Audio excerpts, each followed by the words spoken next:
Setelah itu, tiba-tiba dia nengok nih ke belakang, ke Meiza sama Agnesa. Dan dia bilang,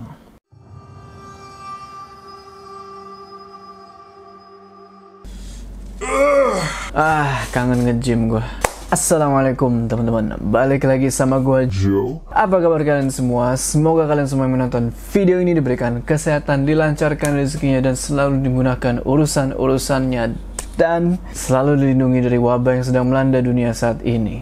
Kembali lagi di pendakian horormu, di mana di segmen ini gue akan menceritakan kisah-kisah horor pendakian yang sudah kalian kirimkan ke email gue. Dan pada kali ini kita bakal ngikutin perjalanannya Sandriana, atau yang biasa dipanggil D sama teman-temannya. Nah, D ini mau berbagi pengalamannya sewaktu dia mendaki ke Bukit Sabak. Bukit Sabak ini adalah bukit yang terletak di Sukabumi, Jawa Barat. Dan bukit ini posisinya tuh benar-benar menghadap ke Gunung Gede. Jadi ketika kita di puncak, Gunung Gede bakal kelihatan jelas tuh. Meskipun ini cuman bukit, tapi dia sempat mengalami hal gaib di situ. Dan hal gaib ini dijamin bakal bikin kalian merinding.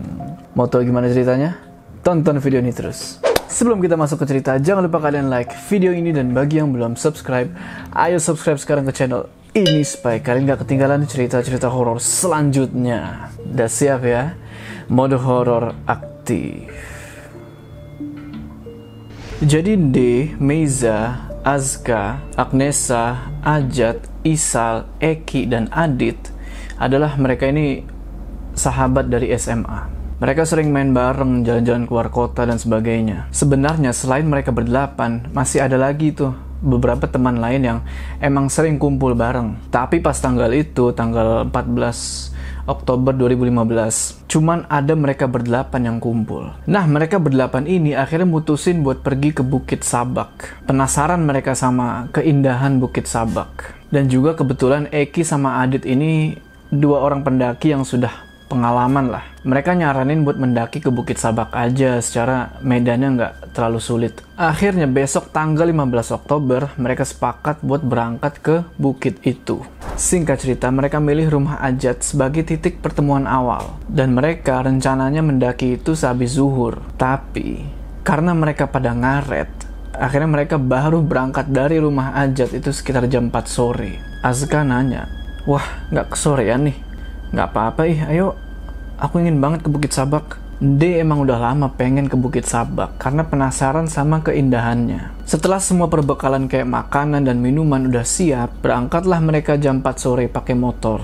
Bukit Sabak dari rumah mereka jaraknya lumayan jauh lah. Saat itu D boncengan sama Ajat. Tapi, di tengah-tengah perjalanan, mereka berdua sempat nyasar lumayan jauh, hampir ke perbatasan Cianjur Sukabumi. Sontak langsung ditelepon tuh teman-teman yang lain. Di mana? Setelah itu, mereka mau nggak mau harus muter balik nyamperin yang lainnya. Ini adalah pendakian pertamanya D, dan dia ngerasa agak cemas. Karena dia adalah orang yang berbeda. Sewaktu kecil, dia bisa ngelihat makhluk-makhluk itu dengan jelas. Tapi karena dulu dia masih kecil, dia belum bisa bedain mereka sama manusia. Pikir makhluk-makhluk itu gembel atau orang gila, karena mereka sering nampakin diri dengan penampilan yang kotor dan lusuh. Tapi sekarang dia cuma bisa ngeliat mereka lewat batin. Kalau lagi sial, dia bisa ketemu mereka dan ngeliat dengan jelas. D agak sedikit khawatir, karena seperti yang udah-udah, kalau ke tempat yang agak hutan, dia pasti diganggu sama mereka. Tapi dia pasrah aja lah, ya udah. Balik ke cerita. Setelah sempet nyasar sekitar 20 menitan, akhirnya mereka berdua berhasil nyusul teman-teman lainnya yang udah sampai duluan di kaki Bukit Sabak. Mereka terus parkirin motor tuh di rumah penduduk, dan mereka mulai pendakian sekitar jam 5 sore. Di awal-awal pendakian mereka ngobrol, bercanda. Sepanjang jalan banyak pepohonan. D yang baru pertama kali mendaki merasa takjub di situ. Yang namanya pendakian udah pasti bakal ngelewatin jalur menanjak dong. Tapi D yang emang udah biasa olahraga setiap minggu di kebun teh kaki Gunung Gede, gak merasa capek dan cenderung biasa-biasa aja. Di pertengahan jalan, tiba-tiba Meiza tumbang. Dia muntah-muntah, tapi malahan dia dibecandain sama temen-temennya. Jadi pas dia muntah-muntah gitu, yang lainnya nggak mau nolong tuh, pura-pura nggak mau nolong. Ya udahlah, akhirnya mereka istirahat tuh sekitar 5 menitan. Pas si Meiza udah agak mendingan, mereka lanjut lagi perjalanan. Agnesa nanya, "Berapa lama lagi sih nih?" kita bakal ngelewatin 2 Bukit Pinus. Nah, di Bukit Pinus ketiga, baru kita sampai di Bukit Sabaknya. Ih, lama banget. Terus jalan dan sampailah mereka di Bukit Pinus pertama. Di sini, kita bisa foto-foto nggak sih? Aku pernah lihat foto-foto di Bukit Pinus Bukit Sabak. Jangan di sini. Nanti aja di Bukit Pinus kedua. Agak lupa waktu itu jarak dari Bukit Pinus 1 ke Bukit Pinus 2 tuh berapa lama. Tapi akhirnya mereka sampai juga di Bukit Pinus kedua. Di sana mereka foto-foto dan ternyata tempatnya lumayan curam. Mereka cuma bisa foto-foto di bawah. Setelah foto-foto, mereka lanjut lagi jalan ke puncak Bukit Sabak. Singkat cerita, mereka sampai di Bukit Pinus ketiga yang artinya di depan Bukit Pinus ketiga itu udah puncak. Buat sampai ke Bukit Pinus ketiga itu makan waktu kurang lebih sekitar 1 jam 10 menit. Di sini, D tiba-tiba ngerasain hawa yang aneh sewaktu ngelihat Bukit Pinus ketiga itu. Kayak ngeri banget gitu loh. Beda sama Bukit Pinus pertama dan kedua. Bukit Pinus ketiga ini lumayan mudah buat dijangkau. D lalu mulai melangkah buat mendaki Bukit Pinus ketiga itu. Disusul sama Azka sama Meiza. Tiba-tiba dia ngerasain kayak ada sesuatu yang ngelarang dia buat mendaki lebih jauh. Akhirnya dia mutusin buat berhenti mendaki dan teriak ke Meiza sama Azka. Mes, turun sekarang. Mereka nanya, kenapa gitu? Kata D, udah turun sekarang. Azka sama Meiza yang emang tahu kalau D ini berbeda, langsung nurut dan turun. D terus nanya ke Ajat. Jat, di atas Bukit Pinus ketiga ada apa sih? Jangan kesana D, di atas ada danau. Tapi jangan ke sana.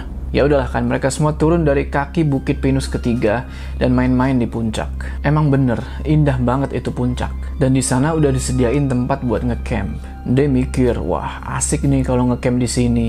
Nah kebetulan Bukit Sabak saat itu lagi sepi. Eki bilang biasanya rame, tapi kok kali ini sepi. Cuman mereka aja yang mendaki saat itu. Mereka terus asik tuh makan cemilan, foto-foto, main-main lah sampai maghrib tiba. Di sana sebenarnya ada warung yang rangkap sebagai rumah juga. Tapi warungnya udah tutup dan yang punya udah turun ke bawah. Dia sebenarnya pengen sholat maghrib, cuman karena susah wudunya, akhirnya dia mutusin buat dijama aja lah. Nggak lama setelah itu dia tiba-tiba pengen buang air kecil. Kebetulan di situ ada toilet, tapi nggak ada airnya. Akhirnya dia mutusin buat pakai air mineral. Toiletnya tuh gelap. Di situ dia cuma bisa doa dan minta maaf sambil permisi-permisi. Pas udah selesai buang air kecil dan keluar dari toilet, tiba-tiba dia ngeliat kayak ada sekelebatan cahaya. Warnanya agak keemasan, melintas sampai 3 kali. Awalnya dia kira itu kunang-kunang, tapi cahaya itu kelihatan kayak petir, cuman lebih lambat. Dia pun langsung cepet-cepet ngindar dari kawasan toilet. Namun, tiba-tiba dia ngerasa, gua gak pengen pulang. Pikirnya dia, lebih baik pulang pagi daripada turun ke bawah saat itu juga. Pas udah kumpul lagi sama teman-teman yang lain, dia bilang ke mereka, aku gak mau pulang. Tiba-tiba semuanya diem. Terus Ajat nanya, kenapa deh? Aku takut. Nggak tahu kenapa, aku takut pokoknya. Mending kita nginep di sini daripada harus turun ke bawah. Teman-temannya D tahu persis D ini seperti apa. Karena dia dari SMA itu udah terkenal sering kesurupan. Tapi Eki sama Ajat nyaranin buat turun detik itu juga. Dan turunlah mereka semua.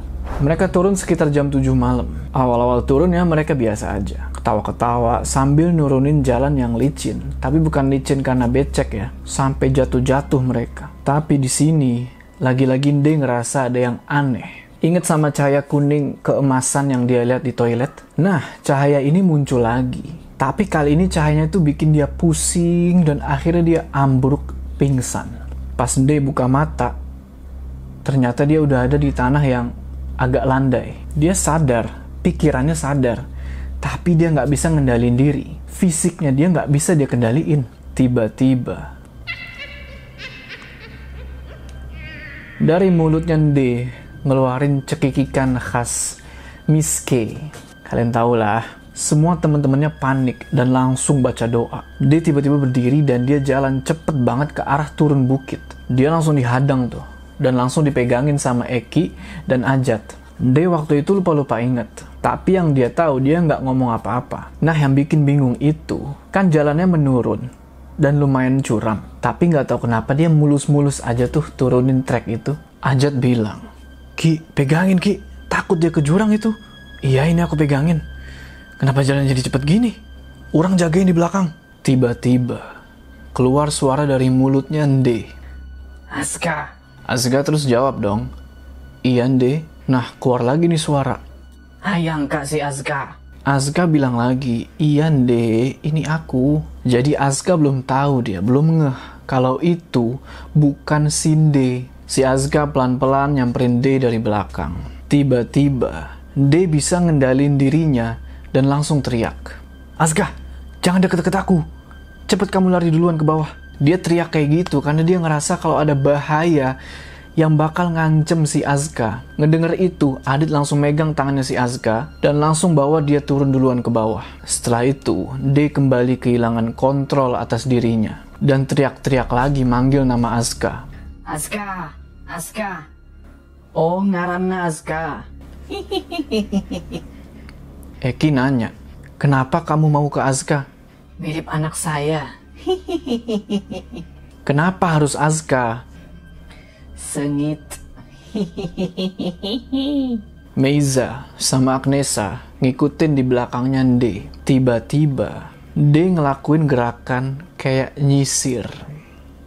Tapi yang aneh di sini, D kan waktu itu rambutnya pendek, tapi gerakannya seolah-olah rambutnya itu panjang sampai bawah. Jadi panjang tuh. Setelah itu tiba-tiba D nengok nih ke belakang ke Meiza sama Agnesa dan dia bilang, Boga sisir te. Hayang sisir.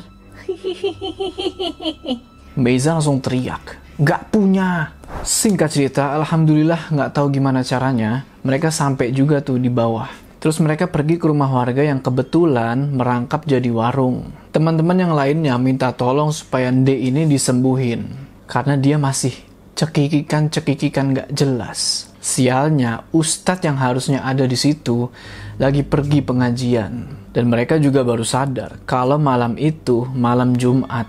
Pada akhirnya mereka mutusin buat ngelakuin ruqyah sendiri. Dan kebetulan Azka bisa ngeruqyah. Dia minta air mineral yang udah dicampur sama garam, terus dibacain lah surat-surat pendek ke air itu. Setelah itu diminumin lah air itu secara paksa ke D. Akhirnya D muntah-muntah dan dia sadar. Di situ dia ngerasa energinya itu bener-bener kekuras. Badannya berasa kayak habis dibanting-banting dan sendinya itu sakit semua. Setelah agak tenang, D nanya ke Azka, Az, kamu mens?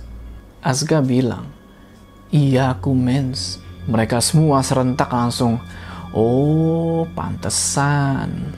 D bilang kalau dia si makhluk yang rasukin D, nah dia ini berasal dari Bukit Pinus Ketiga. Setelah semuanya udah kondusif, udah enak, mereka mutusin buat pulang.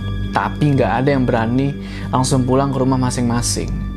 Mereka nginep dulu di rumahnya si Ajat. Oh ya, gue mau nyampein pesan. Kebanyakan wanita yang lagi haid itu, percaya nggak percaya ya, rentan menjadi incaran makhluk-makhluk nggak kasat mata. Makanya di gunung-gunung tuh kalau pas briefing suka dikasih tahu tuh. Kayak misalnya waktu itu gue ndaki ke Gunung Semeru, yang nekat maksa naik sampai ke puncak padahal dia lagi dapet, ya tanggung sendiri resikonya. Kalau bisa ya, kalau lagi haid gitu atau lagi datang bulan gitu ya, tahan dulu lah naik gunungnya atau sesuaiin tanggal dimana kalian itu nggak lagi haid. Mungkin darah kotor itu ngundang mereka. Wallahualam. Oke teman-teman, gimana tuh tadi ceritanya? Tulis pendapat kalian di kolom komentar ya. Sebelum kita berpisah, jangan lupa kalian like video ini, dan bagi yang belum subscribe, ayo subscribe sekarang ke channel ini supaya kalian nggak ketinggalan cerita-cerita horor selanjutnya. Gua Jo, sampai ketemu di cerita selanjutnya.